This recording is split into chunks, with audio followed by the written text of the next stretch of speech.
Pada saat kondisi ekonomi dunia tuh melambat dan penuh ketidakpastian, obligasi itu jadi salah satu instrumen investasi yang diincar oleh banyak investor. Nah, emang obligasi itu apa ya? Jenis obligasi ada apa aja? Terus cara belinya gimana? Perkenalkan, nama aku Rosalina dari Prodi Manajemen Bisnis Syariah Institut Tazkiyah. Di video kali ini, aku mau ngejelasin tentang obligasi nih, dan perbedaan antara obligasi dan sukuk. Apa sih obligasi itu?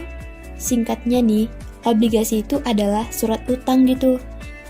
Misalnya nih, pemerintah lagi menawarkan obligasi, artinya pemerintah itu mau ngutang gitu ke masyarakat.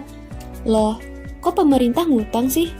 Gini, ada kalanya nih pendapatan negara dari pajak, non-pajak, ataupun hibah tuh nggak cukup gitu buat membiayai belanja negara. Saat itu terjadi nih, negara tuh bisa menghimpun kekurangan dana tersebut dari masyarakat dengan cara menawarkan surat utang atau obligasi. Masyarakat yang aku maksud di sini tuh nggak cuma perseorangan kayak kita aja ya, tapi juga termasuk institusi nih. Jadi yang bisa beli obligasi yang dikeluarin pemerintah itu ya kita sebagai masyarakat, perseorangan, sampai perusahaan-perusahaan gitu. Kayak perusahaan aset manajemen atau perusahaan asuransi. Umumnya nih, pemerintah tuh nawarin obligasi beberapa kali dalam 1 tahun. Nah, ketika kita beli obligasi nih yang dikeluarin oleh pemerintah, kita tuh akan dikasih kepastian nih. Kapan sih jatuh temponya? Gampangnya sih, kapan sih pemerintah bakal bayar utangnya? Dan berapa imbal hasil return per tahun yang kita dapat dari obligasi tersebut. Masa jatuh tempo ini beda-beda ya, mulai dari 2 tahun sampai puluhan tahun. Imbal hasil yang ditawarin juga berbeda gitu, tergantung masa jatuh tempo dan suku bunga Bank Indonesia saat obligasi tersebut ditawarin. Sekarang kita akan bahas nih, apa aja sih jenis-jenis obligasi yang diterbitkan oleh pemerintah. Obligasi yang diterbitkan pemerintah itu ada 4 jenis. Yang pertama, Saving Bond Retail atau SBR. Yang kedua, Obligasi Retail Indonesia atau ORI. Yang ketiga, Sukuk Bunga Tabungan atau ST. Yang keempat, Sukuk Negara Retail atau SUKRI. Apa aja sih bedanya? Nah, aku akan coba jelasin nih berdasarkan kategorinya ya. Kategori pertama itu berdasarkan jenis SBN. Nah, SBN itu sendiri ada 2 jenis nih. Ada yang konvensional dan ada juga yang syariah. SBR dan ORI itu ada di konvensional nih, sementara ST dan SUKRI itu ada di kategori syariah. Singkatnya nih, ST dan SUKRI itu dikelola sesuai dengan prinsip-prinsip syariah gitu.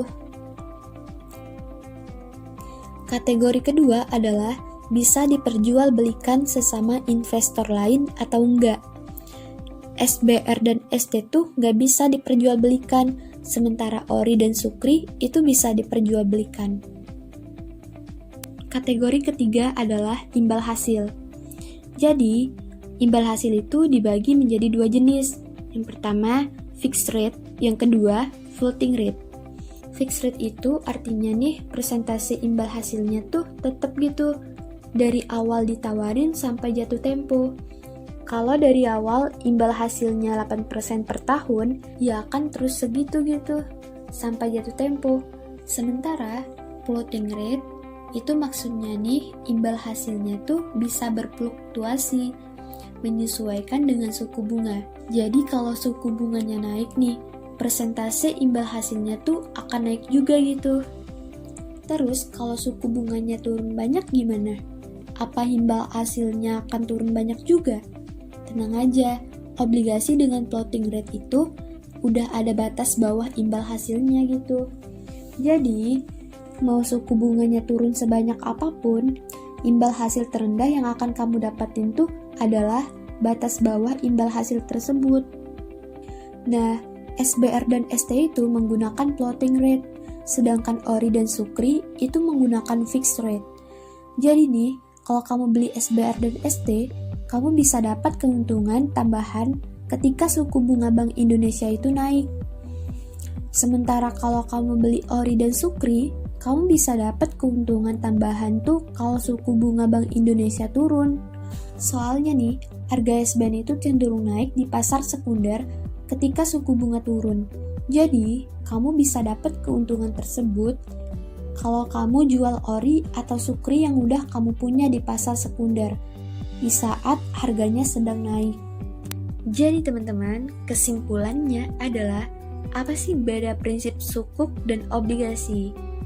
Jadi kalau obligasi itu misalnya saya beli obligasi ke dia, berarti saya ngutangin dia. Kalau sukuk, penerbitannya nih harus ada underlying-nya, aset yang mendasari penerbitannya. Bisa berupa aset berwujud, bisa juga aset tidak berwujud, dan bisa juga manfaat dari aset. Nah, ketika saya menerbitkan sukuk, kamu beli, berarti kamu itu sebagai pemilik dari aset yang menjadi dasar penerbitan sukuk itu, bukan ngutangin, tergantung dari jenis asetnya. Nah, secara periodiknya juga, ini nanti kalau kamu beli obligasi, kamu dapat bunga, bisa dibayar per bulan sekali gitu kan. Nah, kalau sukuk bukan bunga, tapi imbal hasil. Jadi kayak kamu tuh investasi ke saya, dapat returnnya imbal hasil. Imbal hasilnya apa? Macam-macam, tergantung akadnya. Akadnya misalnya ijaroh, berarti dapat sewa hasil sewanya. Ijaroh kan sewa menyewa.